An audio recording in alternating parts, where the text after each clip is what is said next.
Lecture du livre des Juges. En ces jours-là, les fils d'Israël firent ce qui est mal aux yeux du Seigneur, et ils servirent les Baals.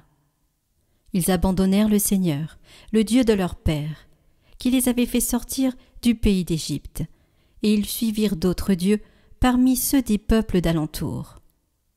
Ils se prosternèrent devant eux, et ils irritèrent le Seigneur. Ils abandonnèrent le Seigneur pour servir Baal et Astarté. Alors la colère du Seigneur s'enflamma contre Israël. Il les livra aux mains des pillards, les abandonna aux ennemis qui les entouraient, et ils furent incapables de leur résister.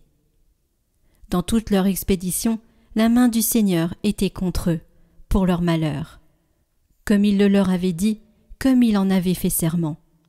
Ils furent dans une très grande détresse. Alors le Seigneur suscita des juges pour les sauver de la main des pillards. Mais ils n'obéissaient pas non plus à leurs juges. Ils se prostituèrent en suivant d'autres dieux. Ils se prosternèrent devant eux. Ils ne tardèrent pas à se détourner du chemin où leur père avait marché en obéissant au commandement du Seigneur. Ils n'agirent pas comme eux. Lorsque le Seigneur suscitait pour eux un juge, le Seigneur était avec le juge.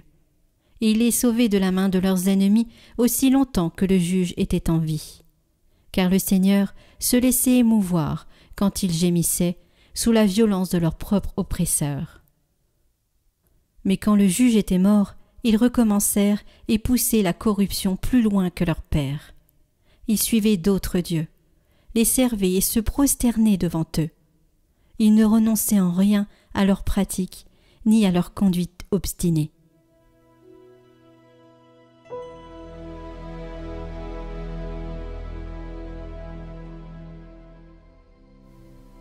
Souviens-toi de nous, Seigneur, dans ta bienveillance pour ton peuple.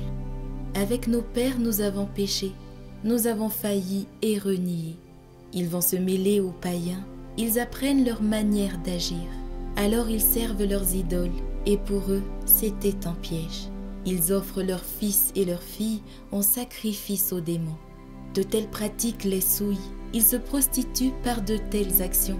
Et le Seigneur prend feu contre son peuple. Ses héritiers lui font horreur. Tant de fois délivrés par Dieu, ils s'obstinent dans leur idée, et lui regarde leur détresse quand il entend leurs cris.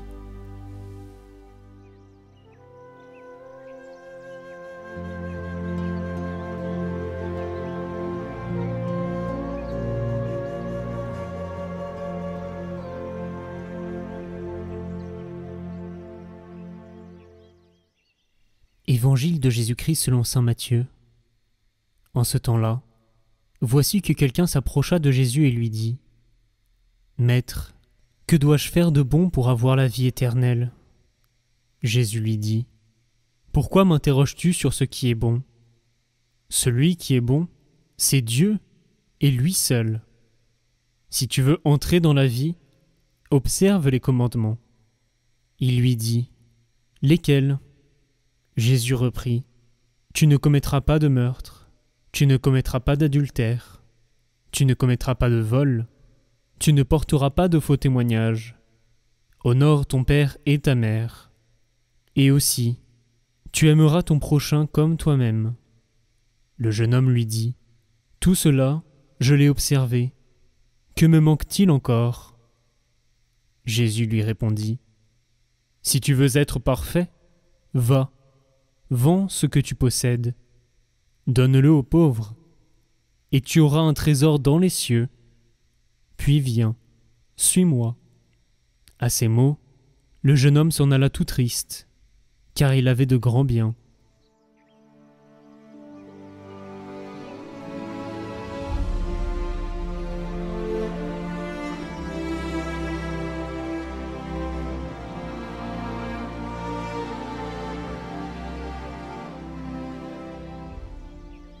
Commentaire de saint Clément d'Alexandrie.